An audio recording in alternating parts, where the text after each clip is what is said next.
And that is one where somebody sits down in a chair and hung over their head is a filled water balloon. And somebody throws a ball, hits the target, and when they hit the target, a pin is put into the water balloon and the water falls on them. We built it from Home Depot, plywood and sports stores, a basketball rim to hold the balloon. And we had a fantastic day. And the next day after the first rental, we got a phone call that some of the screws had come loose, or a part had come off, or the decal we had stuck on it was peeling off and it looked terrible. After the first couple, we said, we'll send you spare parts. Oh, we don't know how that happened. After the 10th and the 20th call, we had a moment I called, we're in trouble now because it's really not fit for purpose. The second was an air balloon popping game that looks like a dynamite detonator. We called it Boom Blaster, and it puts two or more players against each other, pumping a bicycle pump, but it looks like a dynamite detonator, to be the first to pop an air balloon in a stand across from them. Our moment in that case was we used the cheapest bike pump we could find, and we found out that they clogged because we didn't realize when you use a bike pump as it's designed, you'll be pumping for 3 or 4 minutes and your tire's full, go away. If you put it in a contest for a full afternoon, hours and hours and hours, heat builds up inside the pump, the little rubber O-ring flakes, and that clogs the tube, and then you can't play anymore. That was a hard learning. Fantastic thing.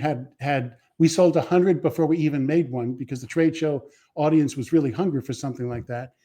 And we learned the hard way that water pumps also are, we used a durable one used for pumping oil from barrels, but it wasn't made for really aggressive competition. Wound up getting quadruple bypass surgery in 2009. This is 8 years into this business. And during that, meanwhile, I was flying all over the world with my job, my full-time job. I had this come to Jesus moment. I can't do both of these. Right. And the side business is not going to be enough for me and my kids in college and everything else. But it changed my life, the mistakes. By the way, behind me are the pattern drawings for my games. I never want to forget those mistakes so that I can be smarter going forward. It was Warren Buffett who said it's great to learn from mistakes. It's better to learn from others' mistakes. I coined the term uh-oh-ology, thinking these moments of stupidity are uh-ohs. How do you learn from others?